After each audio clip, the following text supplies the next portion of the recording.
The most valuable commodity I know of is information. Wouldn't you agree?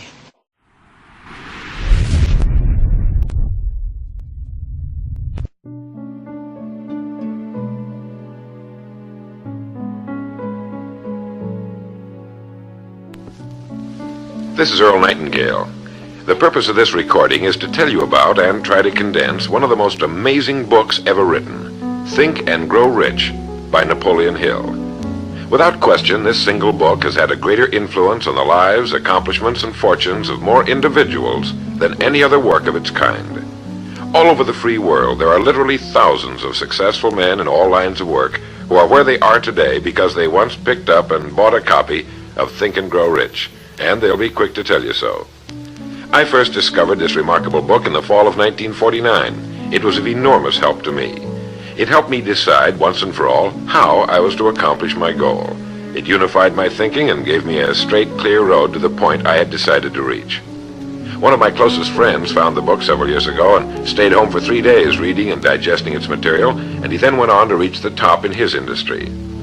I've sat in richly paneled, carpeted executive offices and listened to world-famous business leaders, some of them old enough to be my father, tell me that everything worked out fine after they had read Think and Grow Rich. Now, what's the secret of this amazing book? Why has this book, out of all the thousands of self-help books, remained the one towering giant? I think to understand this, you have to know Napoleon Hill as I do. He certainly was not the first man to be appalled at the poverty and seemingly endless struggle and lack of direction he saw about him as a boy and as a young man, nor was he the first to write on the subject. But he possessed two unique, highly developed abilities seldom found in one man. The first was in the manner in which he approached his subject. Napoleon Hill went after the answers to achievement in the same way a scientist seeks to open to the light of reason a secret of nature. He went after the solution to accomplishment in the same way Thomas Edison discovered the solution to the electric light, relentlessly, indefatigably, implacably, until the truth, which had been there all the time, was revealed to him. His second important ability was the knack or skill of writing about his findings in such a way that it was instantly understood intellectually, but what is perhaps even more important for this particular subject, understood emotionally as well. When the last page of Think and Grow Rich was read, the hand which put the book down on the table was a different hand. The man who then stood and walked out into the world was a different, a changed man. The suffocating, entangling webs of self-imposed frustration and indirection had fallen away, and now the way was clear. The man was now the possessor of the unique, unseen talent for turning dreams into reality, thoughts into things. So-called fate or the idle effects of exterior circumstances were no longer in command. He who had been a passenger was now, suddenly, the captain. To begin, we have to understand the simple truth, the principle or philosophy which lies as the supporting structure of this work.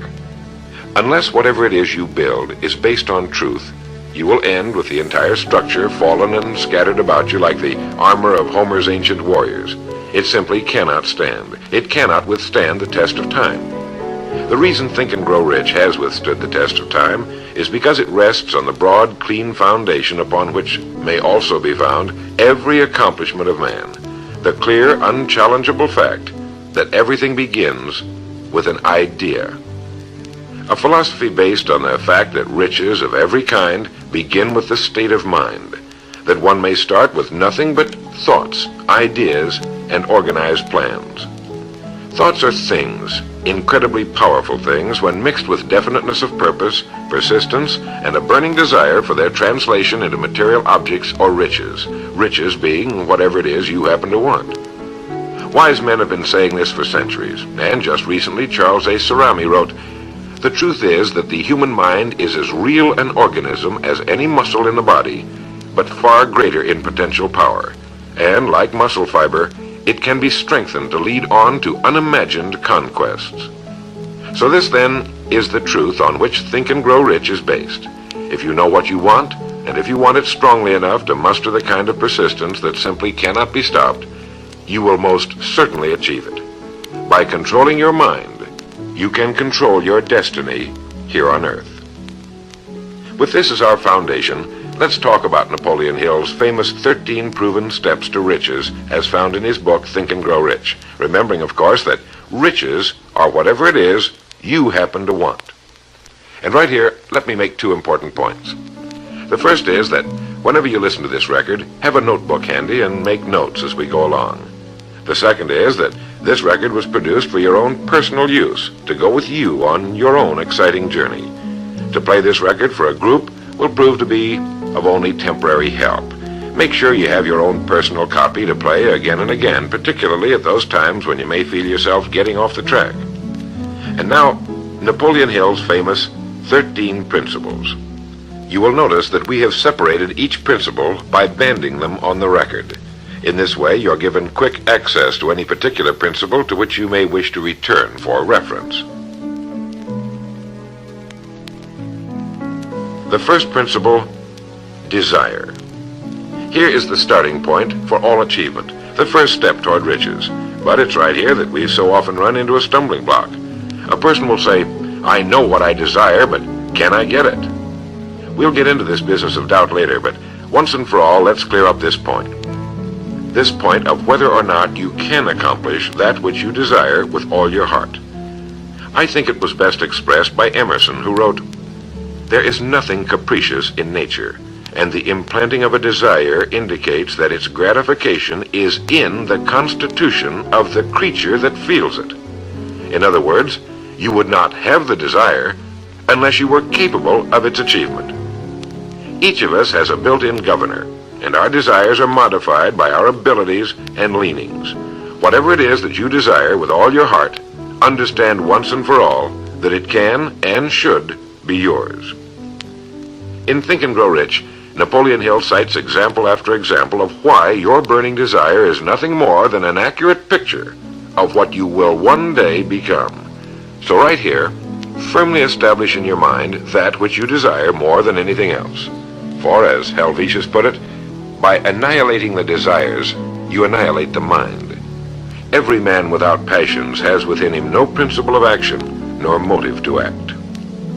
A good way to determine whether or not you really have a burning desire is to examine the way you go after it. If you go after that which you think you desire tentatively, timidly, in an attempt to play it safe, you don't have a burning desire at all. You can't get to second base if you keep one foot on first.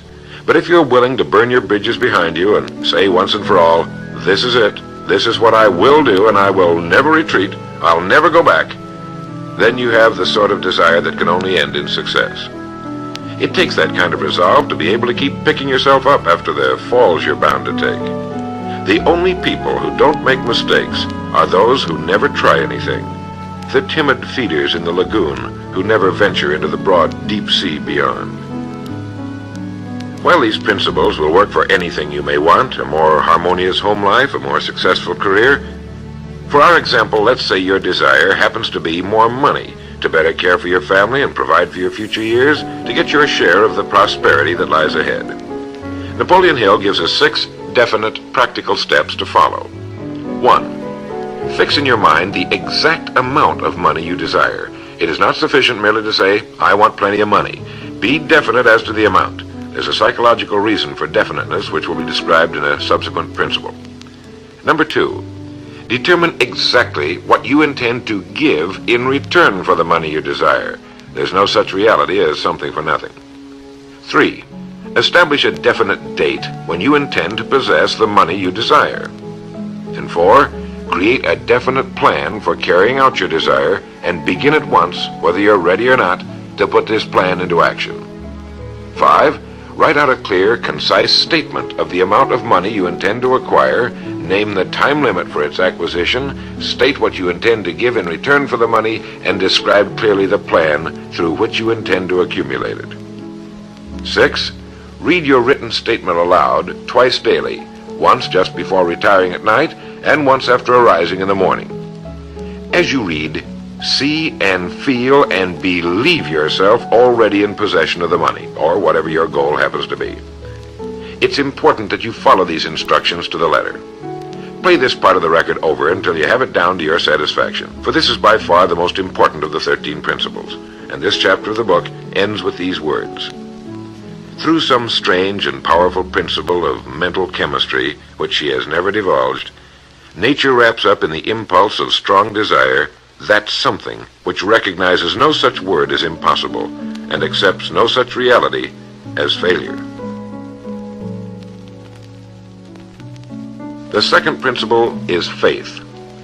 You never would have even thought of your main desire unless faith were tugging at your mind. And if you find it difficult at times to have faith in yourself, you can be certain that you can have faith in these principles. Napoleon Hill writes, "Faith is a state of mind which may be induced or created by affirmation or repeated instructions to the subconscious mind through the principle of conscious autosuggestion." Conscious autosuggestion simply means a suggestion by yourself to yourself, just as an autobiography is a biography written by the person it's about. By getting a mental image of yourself already having accomplished your main desire over and over again, you will muster the faith you need. Faith is vital to accomplishment. The Emperor Napoleon once said, "All the scholastic scaffolding falls as a ruined edifice before one single word, faith." Pascal said, "Faith affirms many things respecting which the senses are silent, but nothing which they deny. It is superior to their testimony, but never opposed to it." Goethe said, "Epochs of faith are epochs of fruitfulness, but epochs of unbelief, however glittering, are barren of all permanent good." And as Schlegel put it, "In actual life, every great enterprise begins with and takes its first forward step in faith." Have faith that you can accomplish that which you seek, for you would never have decided upon it unless it was meant for you to accomplish. In his chapter on faith, Napoleon Hill gives us a self-confidence formula.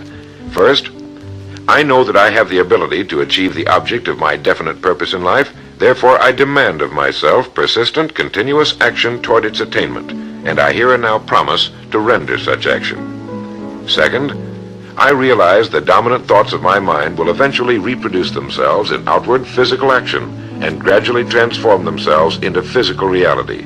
Therefore, I will concentrate my thoughts for 30 minutes daily upon the task of thinking of the person I intend to become, thereby creating in my mind a clear mental picture of that person. Third, I know through the principle of autosuggestion, any desire that I persistently hold in my mind will eventually seek expression through some practical means of attaining the object back of it.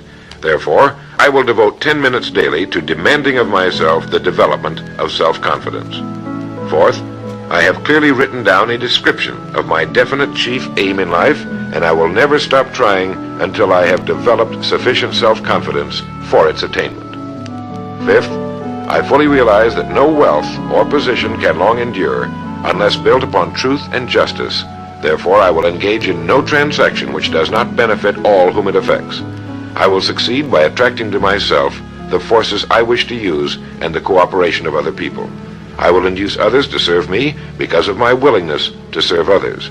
I will eliminate hatred, envy, jealousy, selfishness, and cynicism by developing love for all humanity, because I know that a negative attitude toward others can never bring me success. I will cause others to believe in me because I will believe in them and in myself. In rereading Think and Grow Rich so that I could write this condensation for recording, I was forcibly struck all over again by this great chapter on faith, particularly the examples of how some of the world's greatest men have accomplished what appeared to be impossible through faith. The third principle is autosuggestion. Now, we've already touched on this. This chapter of the book tells us how, through repeated suggestion, the subconscious mind can be put to work for us. It is the faculty of being able to concentrate your mind on your burning desire until your subconscious mind accepts it as fact and begins to devise ways of bringing it about. Here is where hunches come from, sudden flashes of thought or inspiration, guidance. The instructions given in connection with the 6 steps in the second chapter will now be summarized and blended with the principles covered by Napoleon Hill's chapter on autosuggestion. First, go into some quiet spot, perhaps in bed at night, close your eyes and repeat aloud, so you may hear your own words, the written statement of the amount of money you intend to accumulate, or a careful reaffirmation of whatever your goal happens to be, the time limit for its accumulation, and a description of the service or merchandise you intend to give in return for the money. As you carry out these instructions, see yourself already in possession of your goal. For example, suppose that you intend to accumulate $50,000 by the 1st of January 5 years from now, that you intend to give personal services in return for the money in the capacity of a salesman. Your written statement of your purpose should be similar to the following. By the 1st day of January, 19, whatever it happens to be, I will have in my possession $50,000, which will come to me in various amounts from time to time during the interim. In return for this money, I will give the most efficient service of which I am capable, rendering the fullest possible quantity and the best possible quality of service in the capacity of salesman of, and here describe the product or service you intend to sell or whatever it is you do for a living. It goes on. I believe that I will have this money in my possession. My faith is so strong that I can now see this money before my eyes. I can touch it with my hands. It is now awaiting transfer to me at the time and in the proportion that I deliver the service I intend to render in return for it. I am awaiting a plan by which to accumulate this money, and I will follow that plan when it is received. Second, repeat this program night and morning until you can see in your imagination the money you intend to accumulate. Third, place a written copy of your statement where you can see it night and morning and read it just before retiring and upon arising until it's been memorized. As you carry out these instructions, you are applying the principle of auto-suggestion. The fourth principle is specialized knowledge. It is here that I think Napoleon Hill makes a very important point. Knowledge is power only to the extent that it is organized into a definite plan of action and directed to a definite end. To quote from the book, before you can be sure of your ability to transmute desire into its monetary equivalent, you will require specialized knowledge of the service, merchandise, or profession which you intend to offer in return for fortune. Perhaps you may need much more specialized knowledge than you have the ability or the inclination to acquire. And if this should be true, you may bridge your weakness through the aid of your mastermind group. More on this later, but for now realize that you must learn all you can about your specialty. Set aside a definite time every day for learning more about what it is you do for a living. Take the courses that are offered on your subject and associate with men who know your business well. The fifth principle is imagination. The imagination is literally the workshop wherein are fashioned all plans created by man. The impulse, the desire, is given shape, form, and action through the aid of the imaginative faculty of the mind. It has been said that man can create anything he can imagine. As Napoleon Hill says and teaches, whatever the mind of man can conceive and believe, it can achieve. Man's only limitation within reason lies in his development and use of his imagination and subsequent motivation to action. The great leaders of business, industry, finance, and the great artists, musicians, poets, and writers became great because they developed the power of self-motivation. Incidentally, one of the best books ever put together on this subject, if not the greatest, is Success Through Positive Mental Attitude by Napoleon Hill and W. Clement Stone. I suggest you get a copy from your bookstore at your earliest convenience. If your bookstore happens to be out of the book, you may obtain a copy by writing to the address on the label of this record. As you go about your daily work, think constantly of ways in which it could be done better, more efficiently. Think of the changes that are inevitable. Can they be made now? And if you feel limited, remember the words of the late Frank Lloyd Wright.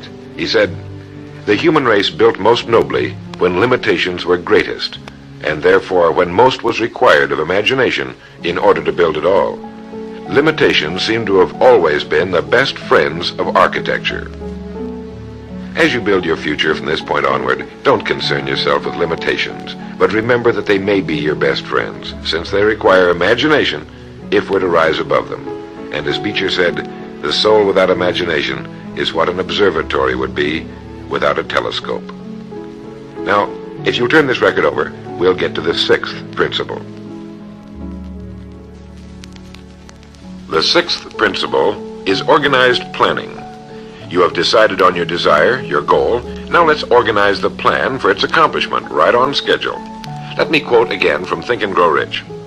You have learned that everything man creates or acquires begins in the form of desire. The desire is taken on the first lap of its journey from the abstract to the concrete in the workshop of the imagination, where plans for its transition are created and organized. Earlier, you were instructed to take 6 definite practical steps as your first move in translating the desire for whatever you want into its physical equivalent. One of these steps is the formation of a definite practical plan or plans through which this transformation may be made. 1. Ally yourself with one or more persons, a group of as many people as you may need for the creation and carrying out of your plan or plans for the accumulation of the money you've established as your goal. Making use of the mastermind principle. This is important. 2. Before forming your mastermind alliance, decide what advantages and benefits you may offer the individual members of your group in return for their cooperation. No one will work indefinitely without some form of compensation, although this may not always be in the form of money. 3. Arrange to meet with the members of your mastermind group at least twice a week, and more often if possible, until you have jointly perfected the necessary plan or plans for the accomplishment of your goal. 4. Maintain perfect harmony between yourself and every member of your mastermind group. Keep in mind these facts. First, you're engaged in an undertaking of major importance to you. To be sure of success, you must have plans which are faultless. Second, you must have the advantage of the experience, education, native ability, and imagination of other minds. This is in harmony with the methods followed by every person who has risen above the average. Work at this until you have a well-executed, formal plan for reaching your objective. In this way, you're never confused or wondering what you should do next. Every morning you know exactly what you're going to do and why. It is in this chapter of Think and Grow Rich that Napoleon Hill gives us his 11 qualities of leadership. 1. Unwavering courage. 2. Self-control.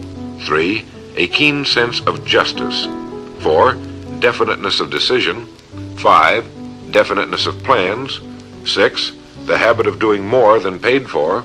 7. A pleasing personality. 8. Sympathy and understanding. 9. Mastery of detail. 10. Willingness to assume full responsibility. And 11. Cooperation. The chapter on organized planning is one of the largest and most important in the book. It goes without saying that a man without a plan to follow is like a ship without a course. No place to go, with disaster a probability. The seventh principle, decision.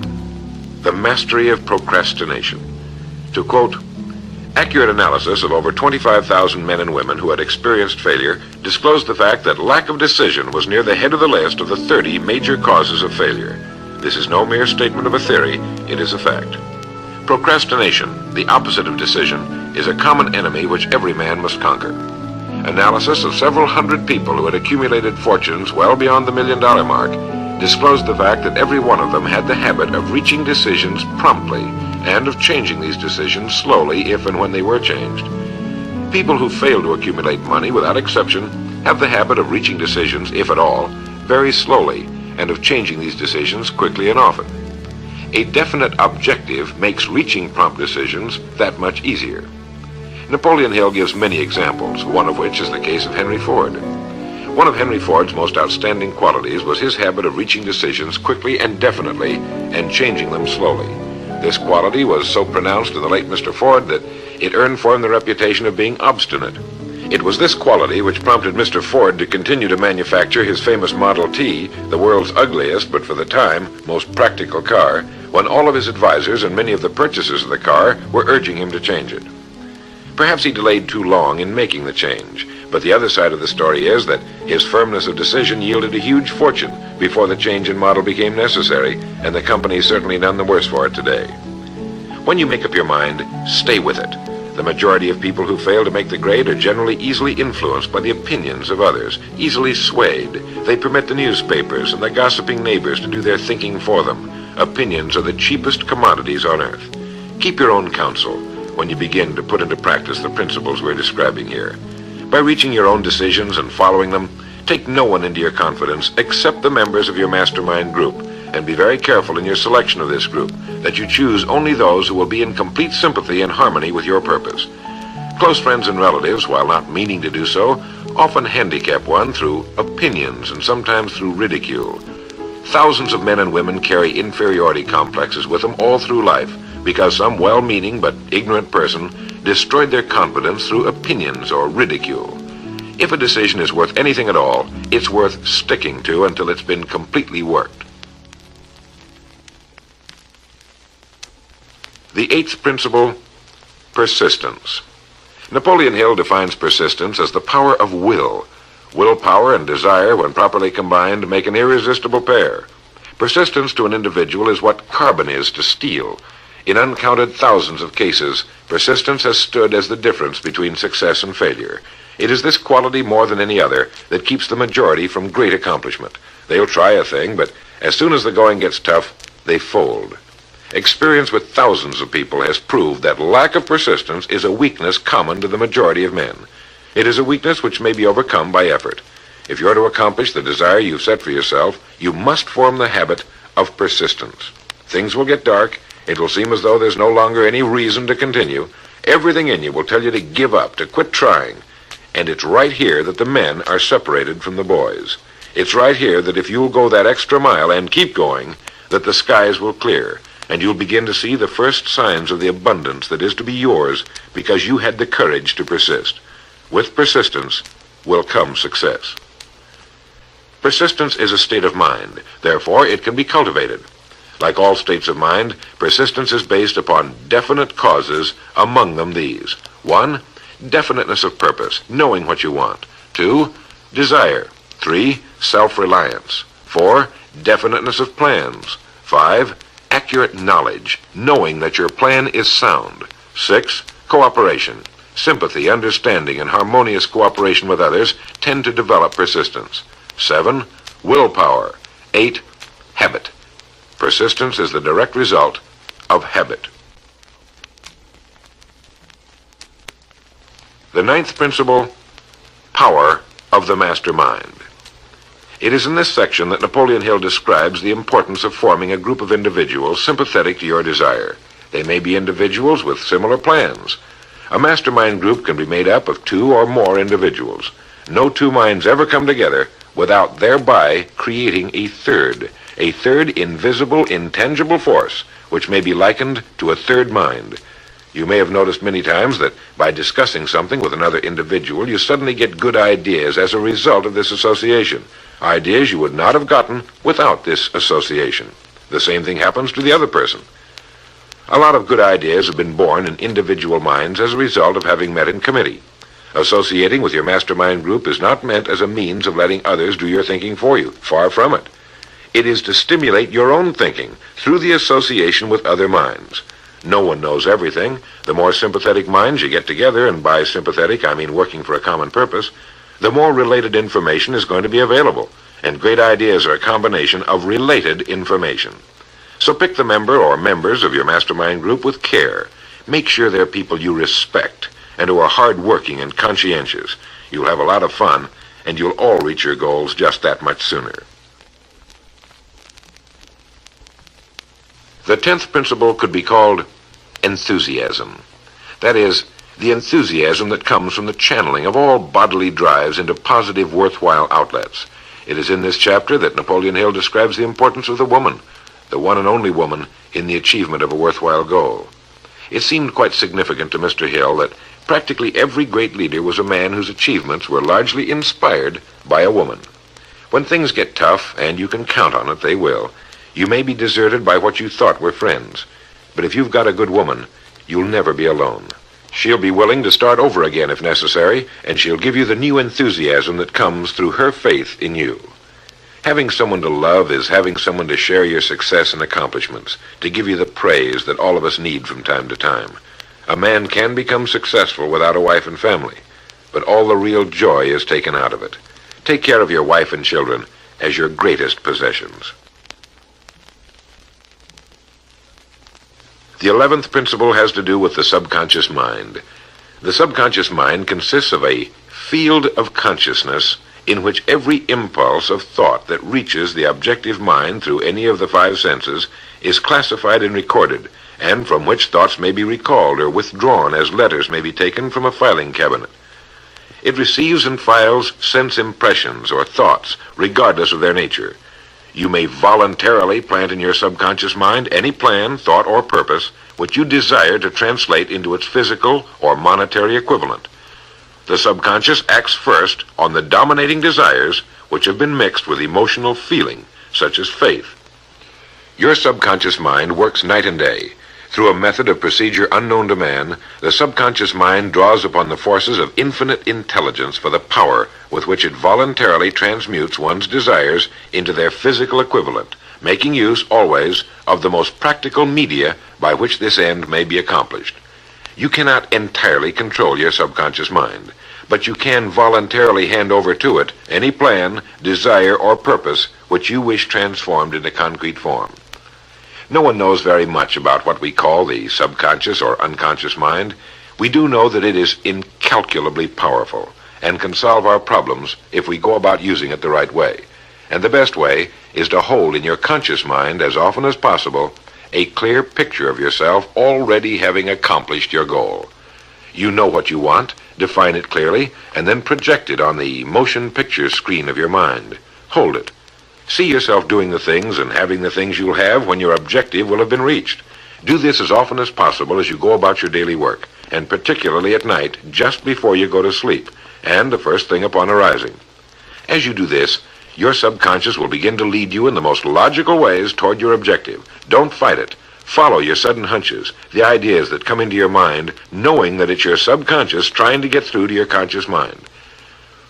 If you'll keep at this, you'll be amazed and delighted by the wonderful ideas that just seem to come from nowhere. In the next principle, we'll talk some more about this sixth sense that seems to control the lives of the great men and women, but it comes from a systematic triggering of the subconscious mind. The lives of the great men and women, which seem miraculous to the average person, are nothing more than the fulfillment of their burning desires through the power of their subconscious minds. Time means nothing to your subconscious. A man could work steadily at his job for 40 years and not accomplish as much as is possible in 3 or 4 years through the proper working of this principle. Your subconscious mind cannot remain idle. If you fail to plant desires in your subconscious mind, it will feed upon the thoughts which reach it as a result of your neglect. Remember that you're living daily in the midst of all manner of thought impulses which are reaching your subconscious mind without your knowledge. Some of these impulses are negative, some are positive. You are now engaged in trying to help shut off the flow of negative impulses and to aid in voluntarily influencing your subconscious mind through positive impulses of desire. When you achieve this, you will possess the key which unlocks the door to your subconscious mind. Bulwer wrote, "The man who succeeds above his fellows is the one who, early in life, clearly discerns his object, and toward that object habitually directs his powers. Even genius itself is but fine observation strengthened by fixity of purpose. Every man who observes vigilantly and resolves steadfastly grows unconsciously into genius." The key word there is unconsciously. Know what you want. Decide once and for all that it will be yours. Remain steadfast on course, propelled by faith, and your subconscious or unconscious mind will do the rest. The 12th principle, as outlined in Think and Grow Rich by Napoleon Hill, has to do with the brain. If you had access to all the wealth in the world and took a penny, you would be doing exactly what you very probably have been doing in the use of your brain. Nothing in the world is more pitiful than the misunderstanding by the average person of the power of his brain and the minds to which it is connected, the conscious and the subconscious. You own in your brain the most marvelous, miraculous, inconceivably powerful force the world has ever known. Take, for example, the fact that the number of lines which connect the brain cells with one another equal the figure 1 followed by 15 million ciphers. It has been determined that there are from 10 to 14 billion cells in the average human cerebral cortex. It is inconceivable that such a network of intricate machinery should be in existence for the sole purpose of carrying on the physical functions incidental to growth and maintenance of the physical body. This is the mechanism that has given us the supersonic airplane, our deep rocket probes into outer space, the sciences, the arts, all that we know and use today and will use tomorrow, have hatched from this small gray mass each of us carries around. Can you doubt, even for a moment, that it can bring you and yours everything you want here on Earth? Of course it can. If you will recognize your power as an individual and stop acting like those who have never even thought about it. Give it the job you've decided to accomplish and watch it handle it. The 13th and final principle is called the sixth sense. The sixth sense can be described as the sense through which infinite intelligence may and will communicate voluntarily without any effort from or demands by the individual. This principle is the apex of the philosophy. It can be assimilated, understood, and applied only by first mastering the other 12 principles. The sixth sense is that portion of the subconscious mind which has been referred to as the creative imagination. It has also been referred to as the receiving set, through which ideas, plans, and thoughts flash into the mind. The flashes are sometimes called hunches or inspirations. The sixth sense defies description. It cannot be described to a person who has not mastered the other principles of this philosophy, because such a person has no knowledge and no experience with which the sixth sense may be compared. The sixth sense is not something that one can take off and put on at will. Ability to use this great power comes slowly through application of the other principles we've outlined. Many individuals come into a workable knowledge of the sixth sense even before the age of 40, but more often the knowledge is not available until one is well past 50, and this for the reason that the spiritual forces with which the sixth sense is so closely related do not mature and become usable generally except through years of meditation, self-examination, and serious thought. But begin to develop it now by applying the principles we've talked about here.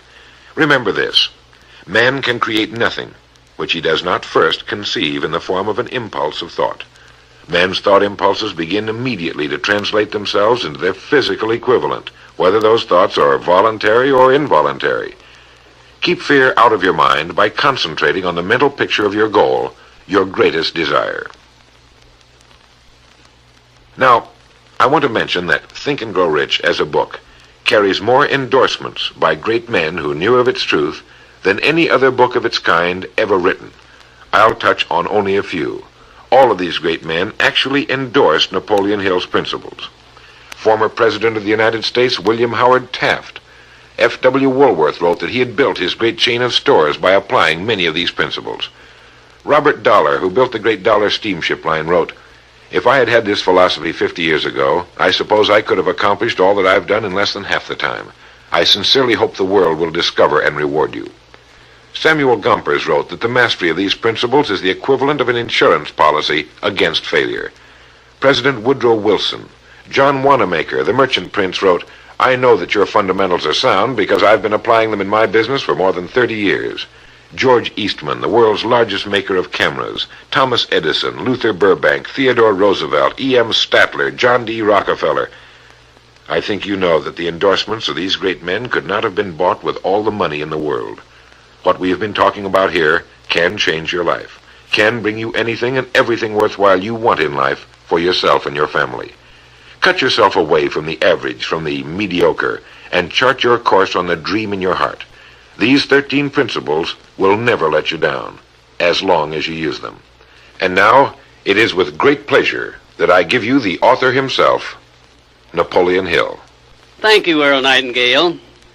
The message which you who are listening have just heard has brought you within 3 short steps of the supreme secret of success. The same secret which has brought happiness, peace of mind, and financial success to countless thousands of people who have read Think and Grow Rich. The same secret which has made master salesmen out of ordinary order takers. And the same secret which has brought friendship, love, and marriage to men and women who have come under the spell of the 13 principles which Earl Nightingale has just described. You desire the better things of life, or you wouldn't be listening to this record. Come with me then, and I will help you chart your course, so you may acquire whatever it is that you desire most in life by following these instructions. 1. Condition your own subconscious mind to work for you while you sleep as well as when you are awake. You can do this by playing this record to yourself every night just before you retire. Then, before you go to sleep, after hearing the record, write out a clear statement of what you wish to accomplish the following day, and request your subconscious mind to work during the night and provide you with the plan you will need to achieve your purpose. 2.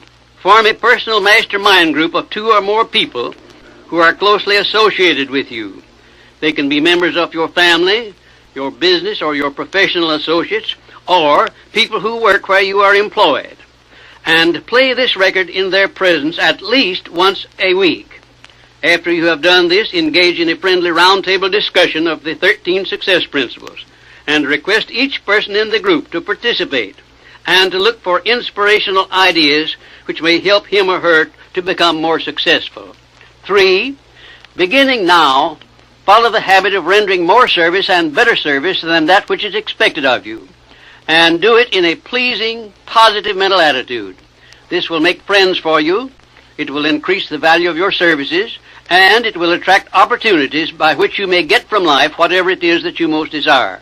Follow these instructions to the letter, and you will surely see the day when you can express a prayer of gratitude for having had the privilege of hearing and acting on the message which Earl Nightingale has given you through this record. And now, may I reach out across the space and the time which separate us, and offer you a hand of friendship and a sincere prayer that you will be blessed with a richer and a fuller life because of this message. Your big opportunity may be right where you are now. Follow these instructions faithfully, and it will reveal itself to you. This is Napoleon Hill saying, don't search for opportunity in the distance, but recognize it and embrace it right where you are. The most valuable commodity I know of is information. Wouldn't you agree?